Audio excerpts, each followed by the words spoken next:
C'est un coup dur pour les producteurs de fruits. Après le beau temps, les gelées de printemps de ces derniers jours ont eu un effet catastrophique sur les vergers, comme ici les pruniers et les cerisiers à Montpellier. C'est aussi le cas pour les viticulteurs. Dans le domaine de Chablis, le gel a également fait des ravages pour la deuxième année consécutive. Certains vignerons ont presque tout perdu. D'autres ont sorti les grands moyens pour tenter de sauver leur récolte. Voyez ce reportage de Laurence de Scherf et de Camille Lemeur.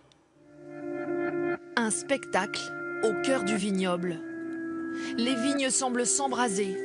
À Chablis, pendant 3 nuits consécutives, les vignerons étaient sur le pont pour combattre les gelées nocturnes. Il est 3 heures du matin. Fabien et Christian Moreau, son père, font la tournée des thermomètres au cœur des grands crus. Les vins les plus chers de Chablis, 40 € la bouteille. Les bourgeons sont déjà formés.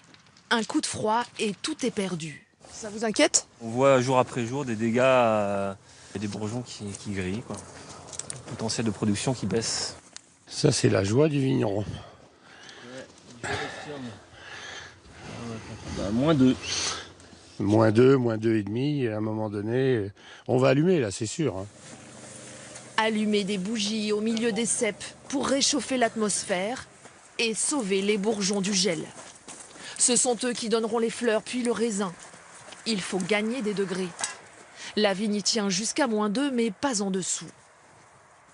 C'est la course, c'est le marathon de nuit. Ouais, on allume un rang sur 2 pour remonter déjà une partie sans doute de 2 degrés. Et puis on allumera sans doute le reste au lever du jour quand la température descendra au plus bas. Il est 5 heures du matin. La température continue de descendre jusqu'à -7 degrés selon l'endroit dans les parcelles. Mais Fabien Moreau ne pourra pas tout sauver. Le coût du sauvetage s'élève à 3 500 € l'hectare. Là on est dans les grands crus, donc on va dire on peut se le permettre. Mais après sur les niveaux Chablis Village ou Petit Chablis, là c'est compliqué, quoi. Et là on peut pas le faire tout simplement. Donc, Ça va être trop cher? Trop cher exactement, en main-d'œuvre et en coût.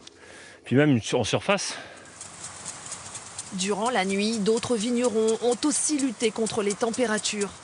Mais avec un autre moyen, l'aspersion d'eau en continu. Vous descendez à -5, -6, je pense que sans souci. En se transformant en glace, l'eau libère un peu de chaleur, une énergie emprisonnée avec le bourgeon dans un cocon de glace, une sorte de manteau. Il y a une prise de glace qui se fait autour du bourgeon ici, on la voit bien ici, là, et qui va protéger contre les gelées en dessous de -2. Là, la protection va rester autour de 0 et va suffire à vraiment garder sains les feuilles et les bourgeons. Au petit matin, Christian Moreau, lui, fait l'inventaire sur les parcelles qu'il a protégées, soit 1 hectare sur 4. Là, il n'y a pas de problème. Il peut avoir un bourgeon de temps en temps en bout de vigne, qui soit grillé, mais 99% des bourgeons sont sauvés.